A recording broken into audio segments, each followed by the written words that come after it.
Has Nintendo put a ban on Blackrock buying its stock? That seems to be the case, at least from Kyoto Bank, where they're saying they're not allowing some of these high-profile Western investment banks from investing into Nintendo, which is something that's shocking, that there's a debate within Japan and within Blackrock and these investment banks where they want to really heavily invest in Nintendo, but they're being restricted by Kyoto Bank, the main investor into Nintendo shares. And I think this is an interesting dynamic, especially when we've been seeing what's been happening in Japan when it comes to a lot of the content that's coming out there. We see a lot of censorship, a lot of rechanging of the cultural dynamics of some of these games, specifically Square Enix. Square Enix is kind of a developer lost in its own political correctness right now with a lot of the games that they're producing, where their main focus is the game essentially, but they always have to add in this political correctness that is becoming an overstay and a driving force for a lot of the properties that they're putting out there. And I think it's annoying a lot of the fan base now, but I think the main thing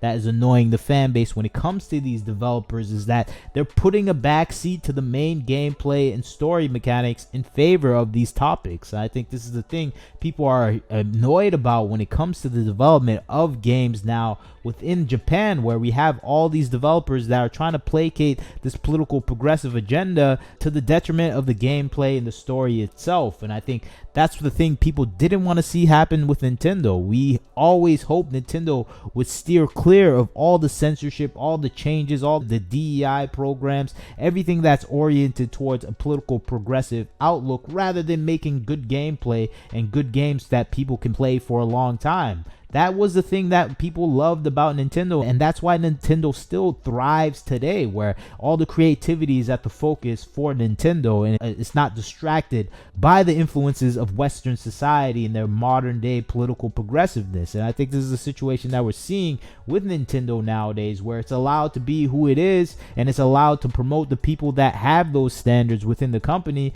without influence from the Western games development thought process. And I think this is the thing that we're seeing in Square Enix, we're seeing in Capcom, Bandai Namco, where they're ignoring the customer base in favor of this political ideology that has a net negative impact on the games that they're putting out, because a lot of the games they are putting out are failing. I think save for Capcom, every other game developer that has dabbled into this political progressive ideology has been meeting failure after failure. And I think this is a situation that Capcom has for now threaded the needle imperfectly so far, but still has produced games that people are responding to. And I think that is going to end eventually for Capcom as well. And it's crazy to see Kyoto Financial Group stating this in their response towards a forceful sale recommended by U.S. financial institutions, governmental institutions, and investment banks, putting the pressure on Kyoto Bank to sell Nintendo shares. And I think this is the crazy thing we're hearing right now, where everyone's trying to get them to sell those shares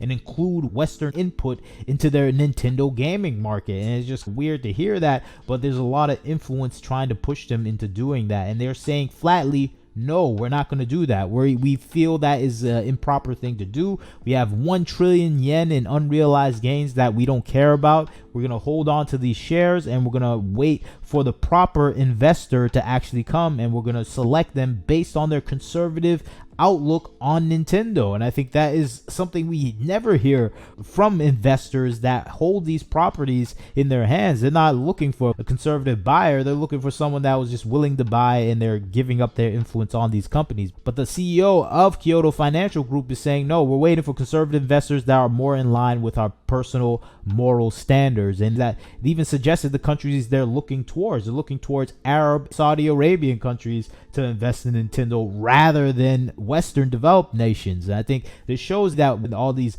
Arab financial groups actually like the games that they're producing as is and don't want to inject Western ideologies into the game. And I think that's an amazing thing to hear, especially when you see what's happening with Fatal Fury, a game property that has been purchased by Saudi Arabia, where it's being kept as is, at least the design, the characters, and overall property in its original form, where they're including the things that we like about SNK. And it seems like the people that are owning this stock and overall property are respecting it. And I think this is where Japan is thinking, okay, we're only going to sell to these type of buyers where they will respect our properties. And you can see this SNK, Saudi Arabia's 96% ownership hasn't affected the game. And I think that's what we're seeing. And maybe Nintendo is leaning towards selling mostly of their available shares towards Saudi Arabian type of company with some restrictions of their sale itself. And I think that's probably what we're going to see, where they don't want Saudi Arabia to sell it to Blackrock or anyone else, where they're going to have to sell it back to some Japanese bank where they have those shares secured. And I think that's the situation we're seeing right now developing in Japan, where they're trying to stay away from the American investors themselves, because the American investors are not focused on the prosperity of the games companies that they do invest in. They're focused on their political agenda that they want to have surface all across the whole world, regardless of the money that it's losing. And I think that's apparent for a lot of people that have been playing games recently, that most games are being made out of pure ideological reasons. And I think that's what people don't want to see happen with Nintendo. They want Nintendo to be that nostalgic company that it's always been. It hasn't been anything else. It's been a games company that loves making games for game players, and we don't want to see that changed in any way. And I think what we're seeing as a result of Kyoto Financial Group is that they have concerns for the actual games that are being produced, surprisingly. And it's just crazy to say that an investment bank group is concerned about the quality of games coming out from Nintendo, and they're willing to lose money in order to protect that. And I think that is a crazy thing to see in this modern age of gaming and investment, and these investment banks and political correctness kind of taking the industry by storm, where we have a bank saying, we're going to protect this video game developer because we don't trust you with this property. I think they're right to think that. We see all the examples happening in our faces where Final Fantasy is just a pale shell of itself. And I think a lot of these Square Enix and Capcom games are having a similar experience, where the gamers are just not even interested in these games anymore, because the response that we're seeing in the Western world is in favor for things that people don't really like or perceive as good, that are only acceptable to gaming journalists. And I think that is the thing that we're seeing happening in the industry right now. The only thing that is being favorably responded to is something that is being praised by the modern day political correctness group that is in charge of the industry. And I think that is the result of an industry in decline and collapse. And I think this is a chance for the Eastern games industry to grab hold and control of the industry, because the Western games is leaning into the failed methodologies that are leading to multiple game studios closing down and over 30,000 jobs being lost. And I think that's the opposite of what's happening